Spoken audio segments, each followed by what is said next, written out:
Class 11 का physics का full length paper हम लेके मोस्ट इंपॉर्टेंट क्वेश्चन है वो है Kepler's laws of planetary motion. तीन इक्वेशन ऑफ मोशन में से आपको दो इक्वेशन ऑफ मोशन जरूर पूछना है, तो बाय हार्ट करके जाएं, लेकिन यही क्वेश्चन आने वाले हैं और इन्हीं को प्रिपेयर करके जाना स्टूडेंट्स। वो क्वेश्चन मिलेंगे फिजिक्स के जो क्वेश्चन आपको बोर्ड में भी मिले। हेलो स्टूडेंट्स, आज की वीडियो रहने वाली है 11th क्लास के लिए खास, क्योंकि आज की वीडियो में क्लास 11th का फिजिक्स का फुल लेंथ पेपर हम लेके आए हैं स्टूडेंट्स। तो 11th क्लास के जितने भी बच्चे हैं स्टूडेंट्स, इस वीडियो को एंड तक देखना स्टूडेंट्स। वो क्वेश्चन मिलेंगे फिजिक्स के जो क्वेश्चन आपको बोर्ड में भी मिलेंगे। तो स्टूडेंट्स स्टार्ट करते हैं आज की वीडियो।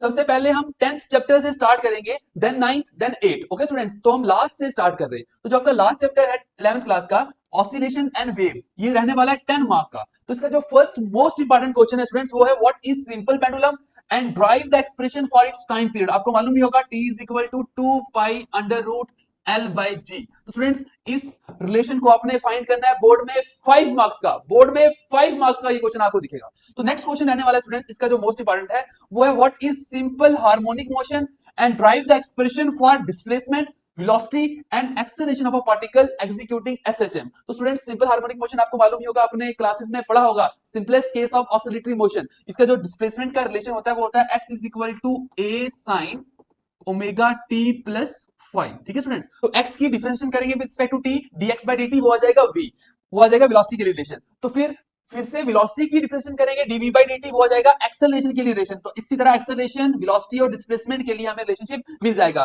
तो ये क्वेश्चन आपका भी रहने वाला है मोस्ट इंपॉर्टेंट। आगे चलने से पहले मेरे चैनल को सब्सक्राइब करें और मैक्सिमम बच्चों तक शेयर करें। Third question, what is plan progressive wave and drive the expression for displacement of a plan progressive wave. इसको भी अच्छे से पढ़ लेना, ये भी one of the most important question है स्टूडेंट्स। ये जो मैंने यहाँ पे 5 क्वेश्चन लिखे हुए 10th चैप्टर के, तो ये 5 के 5 क्वेश्चन को आपने बहुत अच्छे से प्रिपेयर करके जाना है। जिन बच्चों को ये क्वेश्चन समझ में नहीं है तो इन क्वेश्चन को बाय हार्ट करके जाएं, लेकिन यही क्वेश्चन आने वाले हैं और इन्हीं को प्रिपेयर करके जाना स्टूडेंट्स। नेक्स्ट क्वेश्चन आने वाला है question number 4, define longitudinal wave and transverse wave with example. अच्छे से पढ़ लेना इसको भी। Next question of this chapter is what is standing wave and how they are form in a string and organ pipe. Okay students, तो ये आ गया आपके 10th चैप्टर के मोस्ट इंपॉर्टेंट क्वेश्चन। अब चलते हैं चैप्टर नंबर 9 की ओर। तो चैप्टर नंबर 9 तो स्टूडेंट्स वो आपका है behaviour of perfect gas and KTG, kinetic theory of gases. जो इसका फर्स्ट मोस्ट इंपॉर्टेंट क्वेश्चन है स्टूडेंट्स वो है postulates of KTG.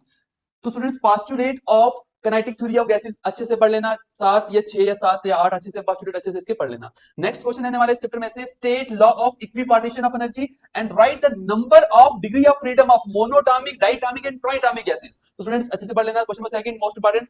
Next one is question number third, RMS speed of a molecule, degree of freedom and mean free path. तो students in तीनों की definition with example अच्छे से पढ़ लेना इसको भी। Last question of this chapter is expression for pressure exerted by a gas. Okay students, ये रहेंगे आपके kinetic theory of gases chapter number 9 के मोस्ट इंपॉर्टेंट क्वेश्चन। तो जो नेक्स्ट चैप्टर रहने वाला है आपका chapter number 8 students thermodynamics. Thermodynamics में आपने क्या करना है स्टूडेंट्स, एक तो थर्मल इक्विलिब्रियम की डेफिनेशन पढ़ लेनी है विद एग्जांपल, और साथ में आपने जीरोथ लॉ ऑफ थर्मोडायनामिक्स पढ़ लेना, या आ जाएगा आपका फर्स्ट क्वेश्चन। और सेकंड क्वेश्चन आपने क्या करना है students, first law of thermodynamics को इन डिटेल पढ़ लेना है, और फर्स्ट लॉ ऑफ थर्मोडायनामिक्स पे आपको 101% एक न्यूमेरिकल भी 3 मार्क्स की देखने को मिलेगी। थर्ड क्वेश्चन जो रहने वाला है थर्मोडायनामिक्स का, जिसमें आपने classes statement and kelvin statement of second law of thermodynamics अच्छे से पढ़ लेनी है। और स्टूडेंट्स आपका जो क्वेश्चन नंबर 4 है ये न्यूमेरिकल बेस्ड है, जो फर्स्ट लॉ ऑफ थर्मोडायनामिक्स पे बेस्ड है। तो इसी तरह की न्यूमेरिकल्स को आपने और भी प्रैक्टिस कर लेना है। ओके स्टूडेंट्स, बढ़ते हैं नेक्स्ट चैप्टर की ओर। जो चैप्टर नंबर 8 था तो हम रिवर्स ऑर्डर में चल रहे हैं। Now chapter number 7, properties of bulk matter. Okay students, properties of bulk matter का जो फर्स्ट क्वेश्चन रहेगा आपका वो रहेगा पास्कल लॉ विद एप्लीकेशन। तो स्टूडेंट्स इसकी दोनों एप्लीकेशन अच्छे से पढ़ लेनी है, हाइड्रोलिक लिफ्ट और हाइड्रोलिक ब्रेक जो आपके सिलेबस में है। Okay students, next question of this chapter is state Bernoulli theorem, most important, and right it's one application. एक एप्लीकेशन को भी अच्छे से इसकी पढ़ के जाना, 3 मार्क्स का आपको ये आएगा। नेक्स्ट क्वेश्चन रहने वाला है explain the various mode of heat transfer. हां, mode of heat transfer students conduction, convection और रेडिएशन अच्छे से पढ़ लेना विद एग्जांपल्स। नेक्स्ट टॉपिक लिखा है मैंने विस्कोसिटी की डेफिनेशन पढ़ लेना, Stokes law definition with derivation, terminal velocity definition with derivation, critical velocity definition with derivation. तो ये कुछ टॉपिक लिखे, ये मोस्ट इंपॉर्टेंट है। तो स्टूडेंट्स ये जो चैप्टर है हमारे पास वो 9 मार्क्स है, तो इसके मैंने बहुत 5 या 6 क्वेश्चन लिखे हुए हैं, तो 6 के 6 क्वेश्चन को अच्छे से पढ़ लेना है। क्वेश्चन नंबर 5 रहने वाला आपका वेन डिस्प्लेसमेंट लॉ और स्टेफन लॉ, दोनों को अच्छे से पढ़ लेना। Last question of this chapter is streamline flow and turbulent flow. Okay students, तो हमारा रहने वाला नेक्स्ट चैप्टर 6 जिसका नाम है ग्रेविटेशन। तो ग्रेविटेशन में स्टूडेंट्स सबसे पहला मोस्ट इंपॉर्टेंट क्वेश्चन है वो है Kepler's laws of planetary motion. 3 के 3 लॉज अच्छे से पढ़ के जाना आपने बोर्ड के एग्जाम में। नेक्स्ट जो क्वेश्चन रहने वाला है वो है variation of acceleration due to gravity due to with altitude and depth. Okay students, variation of acceleration due to gravity with altitude and depth. Altitude के बढ़ने से जी पे क्या असर पड़ता है, और जब हम अर्थ के अंदर इन डेप्थ जाएंगे तो तब जी पे क्या असर पड़ता है। दोनों time value of g decrease होती है, तो उसके लिए रिलेशन की डेरिवेशन अच्छे से आपने पढ़ लेनी है। Okay students, now question number third, escape velocity with derivation, most important question. Escape velocity और इसके साथ आपने ऑर्बिटल वेलोसिटी पढ़ लेनी है विद डेरिवेशन। ओके स्टूडेंट्स, सो बढ़ते हैं नेक्स्ट चैप्टर की ओर। तो नेक्स्ट चैप्टर है हमारे पास chapter number 5, motion of particles and rigid bodies. 6 marks का रहने वाला है आपका चैप्टर, जो इसमें फर्स्ट क्वेश्चन आपका है सेंटर ऑफ मास, और आपको एक्सप्रेशन पढ़ना है position vector of centre of mass of a two particle system. हां, टू पार्टिकल सिस्टम के लिए एक्सप्रेशन अच्छे से पढ़ लेना। Okay students, next question, angular momentum and law of conservation of angular momentum with application. Next, moment of inertia and radius of gyration. 3 marks का आता है ये radius of gyration. Next question is derive the relationship between torque and angular momentum, ये भी आता है students 3 marks का। Okay, तो इनको अच्छे से पढ़ लेना, ये चैप्टर नंबर 5 के मोस्ट इंपोर्टेंट क्वेश्चन। बढ़ते हैं नेक्स्ट चैप्टर नंबर 4 की ओर, work energy and power. Work energy and power में से स्टूडेंट्स सबसे फर्स्ट क्वेश्चन जो आपने पढ़ना है वो पढ़ना है work energy theorem. Then elastic and inelastic collision in one dimension भी पढ़ना है और टू डायमेंशन भी पढ़ना है, इसको अच्छे से पढ़ लेना। Next is kinetic energy with derivation, and last question of this chapter is conservative and non conservative forces, को अच्छे से पढ़ लेना है।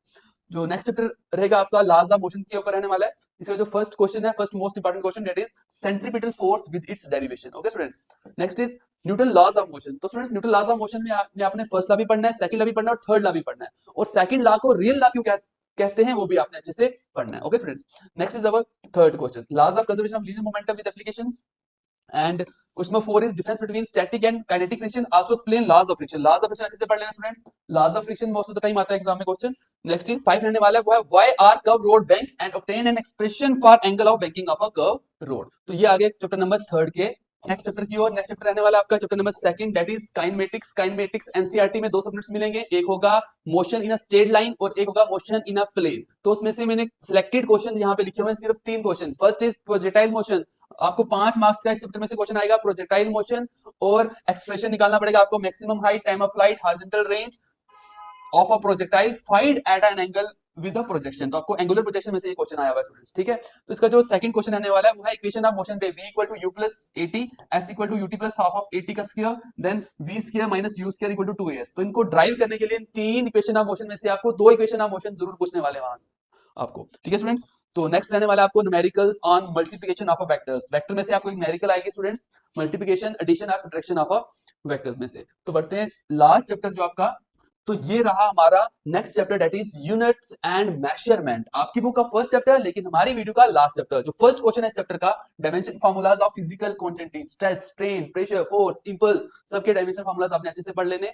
ओके स्टूडेंट्स, नेक्स्ट क्वेश्चन रहने वाले चैप्टर में से explain the principle of homogeneity of dimensions with examples. Next question, drive the expression for time period of a simple pendulum using dimension analysis. ठीक है स्टूडेंट्स, वेरी वेरी इंपॉर्टेंट ये भी है, dimension analysis का use करके आपने time period of a simple pendulum का relation को एक्सप्रेस करना है। Next is our define the fundamental and drive units with example. Question आपका रहा वो सिग्निफिकेंट फिगर्स पे आ सकता है, 1 मार्क्स का एमसीक्यू पूछेंगे सिग्निफिकेंट फिगर में से। ओके स्टूडेंट्स, तो ये रहे आपके फिजिक्स के वो क्वेश्चन जो जेके बोर्ड 2025 में आपसे पूछेगा। तो स्टूडेंट्स मेरी वीडियो को मैक्सिमम शेयर करें, मैक्सिमम बच्चों तक पहुंचाएं। Okay, thank you, have a nice day.